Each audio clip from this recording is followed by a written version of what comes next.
Meus amigos, eu pensei que nunca esse momento ia chegar, mas finalmente hoje nós estamos aqui para comentar sobre elevação de Amazonas à categoria de província, um feriado inclusive em Manaus. Eu estou muito feliz por essa conquista. Então, oi gente, tudo bom com vocês? Sejam bem-vindos a mais um vídeo do meu canal. Para quem não me conhece, calma aí, deixa eu explicar quem eu sou. Muito prazer, meu nome é Emily. Aqui no canal eu falo sobre literatura brasileira e sobre história, mais especificamente sobre história da Amazônia, do Amazonas, para vestibulares, concursos, enfim. Se você é a sua primeira vez aqui, eu já tenho uma playlist sobre escolas literárias, história da Amazônia. Eu vou deixar bem aqui a de história da Amazônia para você ir lá assistir todos os vídeos que já tem. E hoje, como eu já falei, nós vamos falar sobre elevação do Amazonas à categoria de província. Depois de muita luta, depois de muito sufoco, finalmente, os mimos, os refrescos para o povo do Amazonas e Rio Negro. E eu vou separar, esse vídeo era para ser só um, que seria muito comprido. Eu falei, não, eu vou deixar para outro vídeo. Hoje nós vamos falar sobre essa elevação, sobre a economia, sobre os primeiros momentos ali de província. E outro vídeo só sobre a Belle Époque amazonense, Belle Époque. Passei 3 anos no meu ensino médio e eu ainda não aprendi como é que é. Se é amazonense é Belle Époque, se é francês é Belle Époque. Mas eu vou separar esses dois vídeos para não ficar longo. Então o segundo vai ser sobre esse momento, construção do Teatro Amazonas, Palácio Rio Negro, Largo São Sebastião, toda essa influência. E também sobre, que está dentro disso, na real, o ciclo da borracha no Brasil, essa economia. Foi um surto no mercado mundial, mas que deu muito certo por um momento. Então já se preparem que o próximo vídeo, assim, eu tenho certeza que vocês vão amar e vai ser muito importante, tanto para quem é manauara quanto quem não é, para conhecer, e para quem está estudando também para os vestibulares. Espero que vocês gostem do vídeo de hoje e vamos lá então. Depois que o Parlamento Imperial decretou que Grão-Pará seria uma província e Rio Negro seria uma comarca, a gente nunca mais teve paz, nem um segundo de paz nesse Amazonas, nesse Rio Negro, nunca mais. Depois de muita luta, depois de um processo muito árduo de tentativa, de procura, para se tornar província, em 1850 o Amazonas é declarado, por fim, elevado, por fim, à categoria de província. Mas antes dos refrescos chegarem para o povo do Amazonas, ainda tiveram 2 projetos, de tentativa de elevação e de, por conta disso aqui que vai chegar a ser província, tem que ser província por isso e por isso. Tiveram pelo menos 2 projetos e é o que nós vamos comentar aqui. Então vamos lá. Qual foi o primeiro projeto, a tentativa do Amazonas, enfim, se tornar província? Esse projeto foi chamado de Projeto Romualdo Seixas, foi apresentado no ano de 1826, lembrando sempre que todos os dados estarão aqui no vídeo. Eu até tomei distância mais do vídeo para caber mais coisa aqui para vocês anotarem. E vamos lá. Em 1826, o bispo Marquês de Santa Cruz, deputado paraense, ele propôs uma tentativa de mostrar ao Parlamento Imperial o porquê do Amazonas ser elevado à categoria de província. A primeira coisa que ele alegou foi que a decadência do Rio Negro é resultado do vínculo entre comarca e província do Pará. Recapitulando, vocês lembram que eu falei no último vídeo, aqui o card, só clicar aqui em cima, card, Grão-Pará, pela Constituição de 1824, foi declarado província e Rio Negro foi considerado comarca. O que isso significaria? Isso significaria que, segundo a lei, a Constituição, a primeira Constituição do Brasil, o Rio Negro seria subordinado ao Grão-Pará.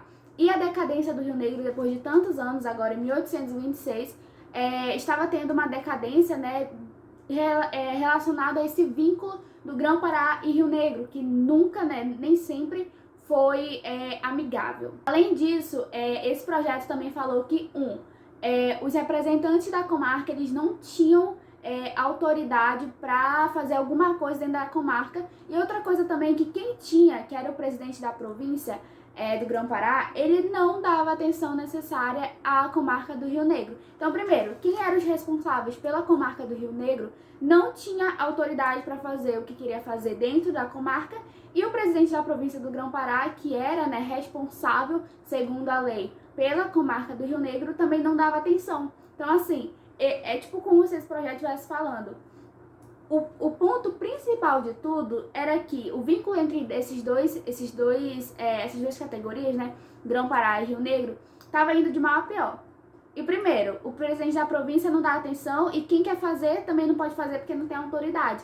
Então esse foi o principal ponto, né? O vínculo entre Grão-Pará e Rio Negro era um principal ponto para ser elevado, até então, né, ser elevado à província. Só que como nem tudo são flores, não adianta você trazer 30 mil argumentos, nem sempre vai para frente as coisas.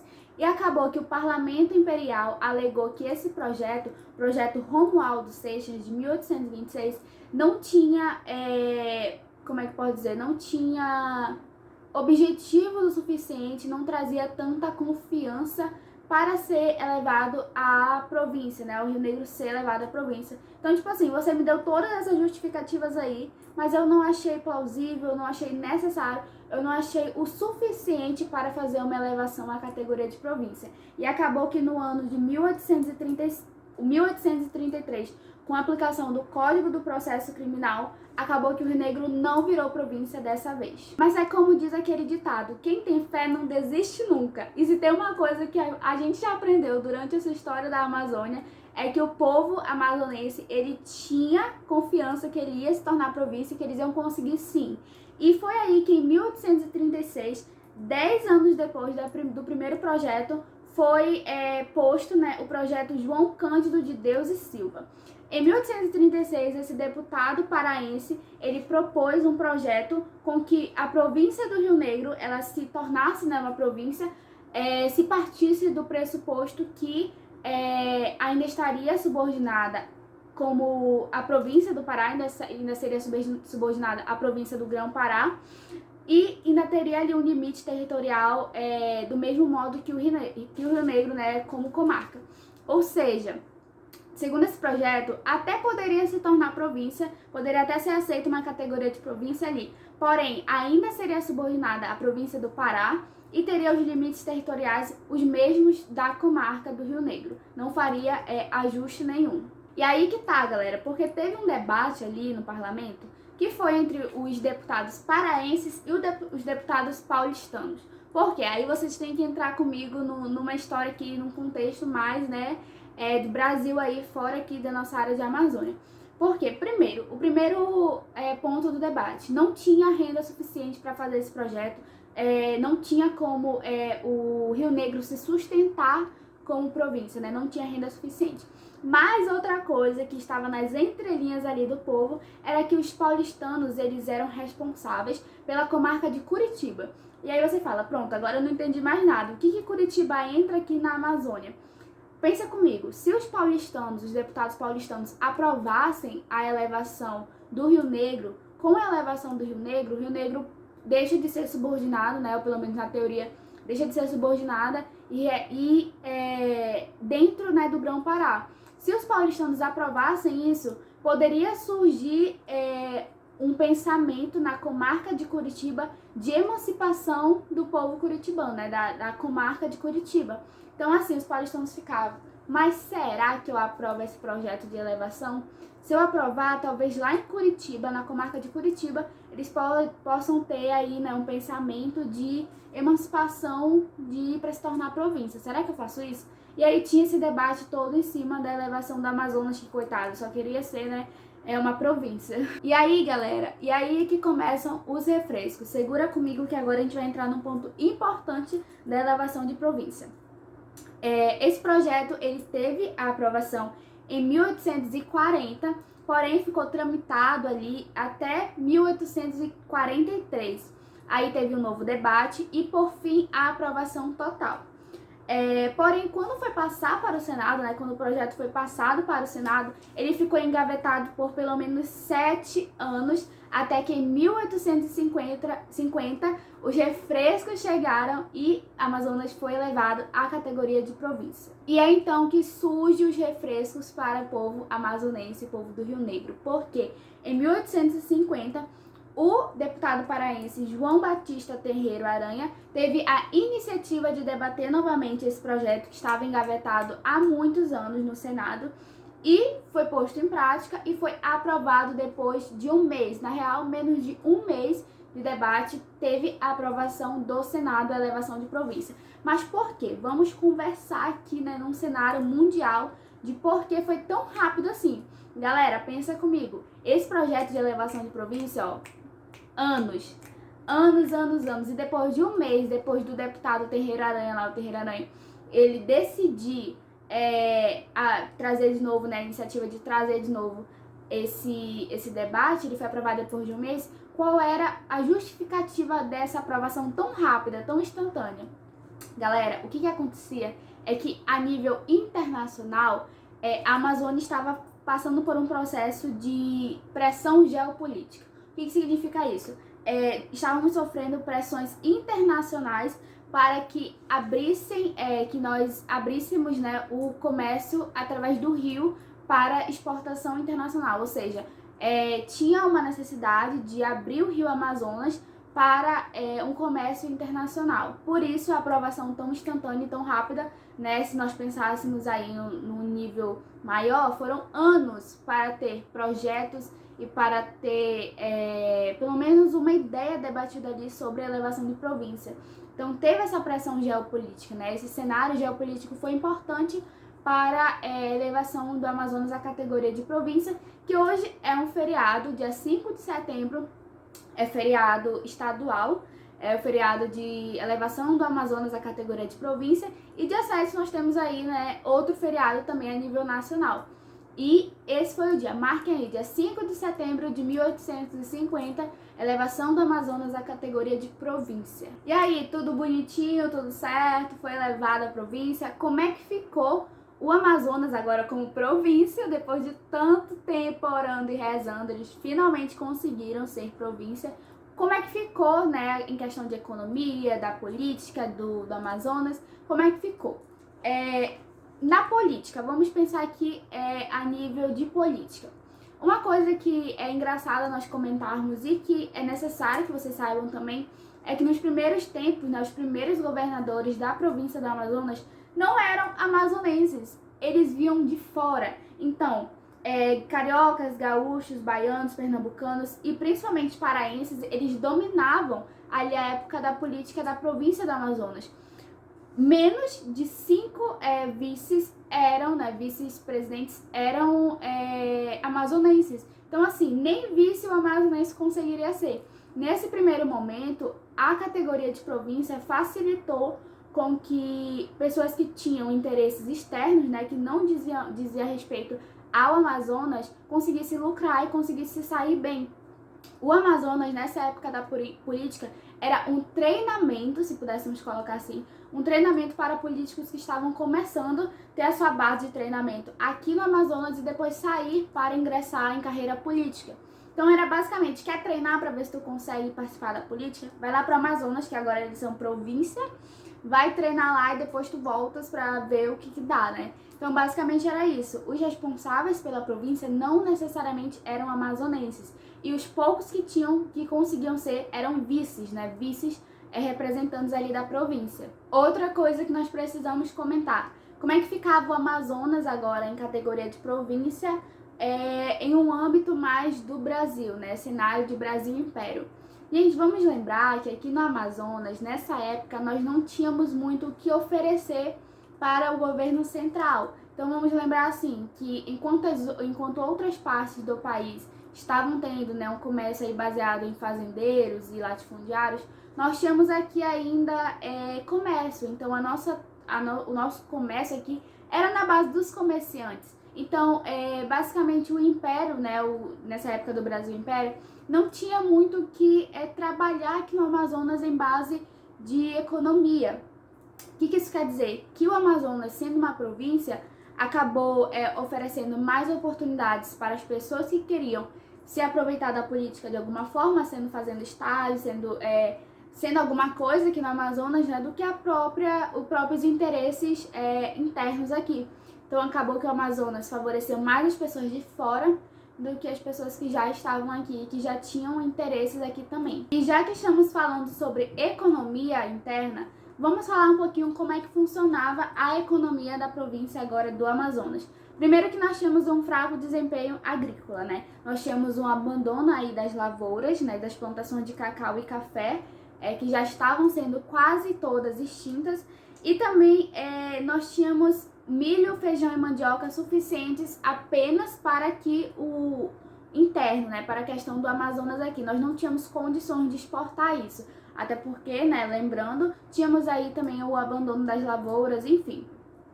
Outra coisa, além de tudo, nós ainda exportávamos do Pará, que éramos lá a comarca, arroz, açúcar, café e algodão. Então, assim, o comércio, né, o plantio agrícola era muito fraco aqui no Amazonas até então, né, na província. Nós exportávamos muito mais do que nós produzíamos aqui, né, para nós mesmos. Outra coisa, nós tínhamos a prática da agricultura de subsistência. Nós tínhamos aqui o quê? Produção de café, cacau, tabaco, algodão, anil, arroz e mandioca. Só que isso não trazia receita à Fazenda Federal, isso não rendia lucro. Então, tipo assim, vocês produzem isso aí, mas pra mim pouco adianta, sabe? Eu acho que não vale a pena investir nisso. Então acabava que não tinha um interesse muito grande aqui. Eles alegavam também que nós tínhamos escassez de alimentos aqui nessa época da província, né, o Amazonas como província. Então, essa prática da agricultura de subsistência era basicamente isso, né? Nós não tínhamos muito o que oferecer e não tinha muito o que interessar para outras pessoas, né, que eu digo a nível Brasil Império, se interessarem aqui na Amazônia. Basicamente, nós tínhamos uma produção extrativa animal, ou seja, o pirarucu, ele era o principal produto que nós exportávamos aqui durante 1856, né, na época de 1856. E depois, o que ultrapassou esse comércio do pirarucu, né, desse peixe? Foi justamente o ciclo da borracha. Aí acabou que nesse período áureo aí, né, do ciclo da borracha, o pirarucu acabou sendo o segundo maior produto de exportação aqui do Amazonas, né, da categoria de província do Amazonas. Então, assim, olha, gente, lembra o pirarucu, um dos peixes mais conhecidos aqui, né, do Amazonas, da Amazônia, ele era o produto mais exportado aqui, né, a fim de comércio, e depois, na época da borracha, ele acabou ficando em segundo lugar a nível de exportação. Além disso, nós tínhamos a manteiga de tartaruga, que era exportada pelo Amazonas a partir de 1869, e também tínhamos a pesca do peixe-boi, né, que hoje é proibido. E ainda, né, vocês sabem que nós temos aqui, pelo menos aqui em Manaus, o INPA, né, que é o Instituto Nacional de Pesquisas Amazônicas, que lá tem, né, o tanque de peixe-boi e tudo. Teve uma época que nós comercializávamos isso também, que era a obtenção da mexira, eu acho que eu estou falando certo, mexira, que era uma carne frita, né, que era conservada ali da própria banha do peixe-boi, e da gordura do peixe-boi, que foi exportada a partir de 1869 também. Além disso, aqui no Amazonas também nós fazemos, né, a caça de animais silvestres, principalmente o veado, que conseguia, né, um sustento maior aí, e era um complemento alimentar, e o comércio de couro também ajudava muito aí nessa questão do extrativismo animal. Qual era o nosso outro tipo de produção? Nós tínhamos uma produção extrativa vegetal, e aí nós tínhamos castanha, madeira, óleo de copaíba, seringa, salsa parrilha, entre outras coisas. E nós tínhamos também, agora senta aí que esse é o principal ponto, que nós éramos uma potência a nível mundial, entendeu? De comércio. Nós tínhamos as atividades fabris e artesanais. E aí, no que isso está incluído? Serrarias e olarias nós tínhamos poucas. Nós tínhamos pouquíssimos engenhos também, mas agora nós tínhamos um negócio aqui que dava certo, que era sabão, que era uma fábrica de sabão, e uma de chapéu, que nós tínhamos pelo menos uma de cada. E agora a produção artesanal, galera, que isso daqui toda amazonense gosta, depois de um almoço, né, tirar ali aquele seu momento de cochilo, em uma rede dormir. Então a rede, ela era, né, uma produção aí artesanal dessa época do comércio da província do Amazonas. Bacia de pau, remo, cuia, vassouras, essas outras produções aí artesanais e fabris também. E para finalizar o vídeo de hoje, né, como é que começou a consolidar essas atividades comerciais aqui no Amazonas e aqui em Manaus, né, propriamente dito. Nós temos aí a abertura do Rio Amazonas à navegação mundial, que aconteceu em 1866, Isso favoreceu, né, e fez com que várias outras pessoas de outros locais pudessem comercializar e pudessem, que o Amazonas, né, pudesse ter um comércio maior e mais abrangente aí com outras pessoas.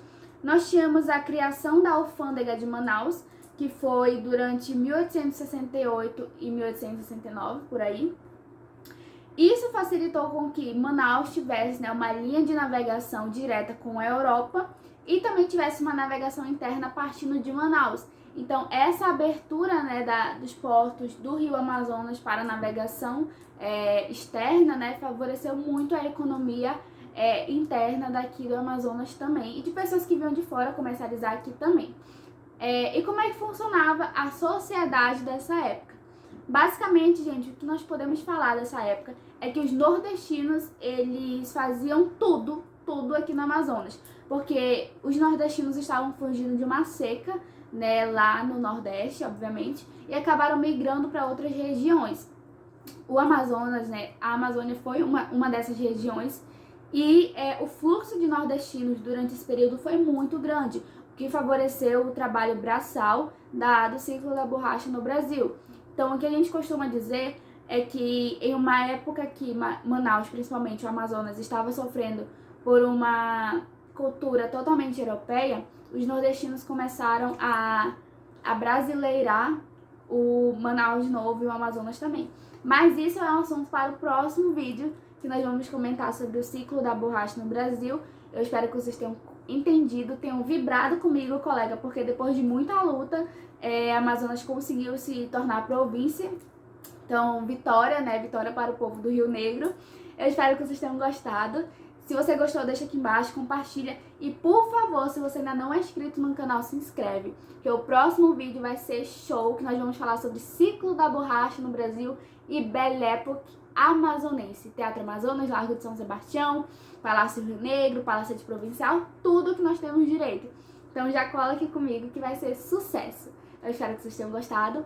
Um beijo, até a próxima. Tchau!